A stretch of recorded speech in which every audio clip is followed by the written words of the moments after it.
Let's get after it. The world is watching as President Trump, back in office, promises to bring Russia to its knees with the toughest sanctions ever. But are these sanctions working? The facts say otherwise.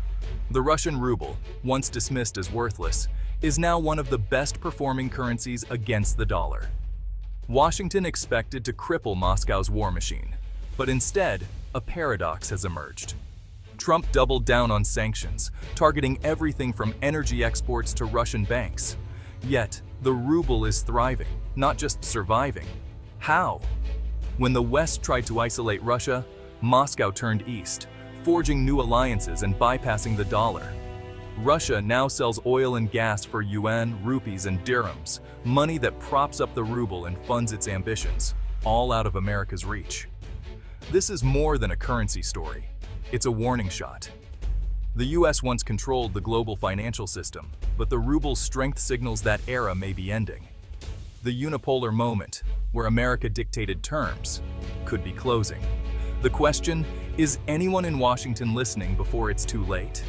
The world is adapting, and America's old playbook may no longer work. The ruble's revenge is a sign of a shifting global order. The stakes? Nothing less than the future of American power. The clock is ticking. The US dollar has been king for nearly a century, the bedrock of global trade and finance. Sanctions weaponize this privilege, forcing the world to play by America's rules. But overuse is backfiring. The US has sanctioned rivals and even threatened allies, pushing countries to seek alternatives. Now, nations from Brazil to Saudi Arabia are trading in their own currencies, chipping away at dollar dominance. New payment systems, China's CIPS, Russia's SPFS, are handling billions in trade, bypassing the dollar and SWIFT. Every transaction outside the dollar is a crack in America's financial fortress. Ironically, in trying to punish adversaries, the US may be punishing itself. A weaker dollar means higher import costs, more expensive borrowing, and less global influence. Aggressive sanctions may project strength, but they're accelerating America's decline. The world isn't just reacting, it's adapting and moving on. The dollar's dilemma is a crisis made in Washington. The fortress is crumbling, one transaction at a time. The question, can America adapt before it's too late? The answer will define the next era of global power. The world is watching and moving on. The stakes couldn't be higher. When the West imposed sanctions, China and India saw opportunity. Instead of isolating Russia, they became its economic lifelines, supplying goods and buying up discounted Russian oil. This kept Russia's economy afloat and stabilized global energy prices. The new energy axis now points east, with pipelines and trade routes locking in this reality for decades. Massive energy deals are settled in yuan and rupees, eroding the dollar's dominance.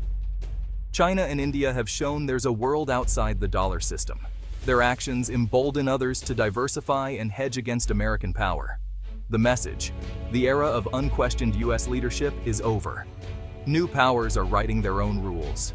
This isn't just about one conflict, it's the rise of a multipolar world. The global trade map has been redrawn. How is Russia surviving? It's not magic, it's adaptation. First, Russia built a shadow fleet of oil tankers, dodging Western controls and shipping oil worldwide. Second, it abandoned the dollar, demanding rubles for gas and using yuan and rupees for trade. This de-dollarization insulated Russia from Western financial warfare. Third, Russia rewired its supply chains, using third countries to import Western goods through gray markets. The Kremlin even sanctioned parallel imports, keeping shelves stocked at a price. Finally, massive state spending on the military-industrial complex has fueled a wartime economic boom. It's a mix of illicit shipping, currency diversification, smuggling, and state spending. It's ugly and inefficient, but it's working. Western predictions of collapse haven't come true. Russia's playbook is a lesson in economic defiance. The world is watching and learning. Sanctions look tough, but in a globalized world, their power is fading. The first problem: leakage. Money and goods find new routes through third countries, making embargoes porous. Without global consensus, especially from China and India, sanctions are easy to bypass. Second, resilience. Sanctions rarely force political change in authoritarian states. Instead, they rally populations around their leaders. Putin blames the West, strengthening his grip. Sanctions create a false sense of accomplishment for politicians, but rarely deliver real results. They're more political theater than effective policy. Against large, resource-rich countries with powerful friends, sanctions are an inconvenience, not a knockout blow. They raise costs and force adaptation, but don't achieve the promised outcomes.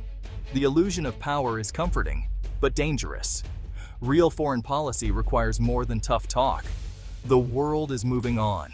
For decades, the world ran on the dollar standard, giving the US immense leverage. But now, a great uncoupling is underway. Countries are reducing their dependence on the greenback. America's own sanctions have triggered this shift. Nations are building financial systems immune to US pressure. De-dollarization is spreading. Central banks are selling US treasuries, buying gold and yuan. Oil and gas deals are increasingly settled in non-dollar currencies.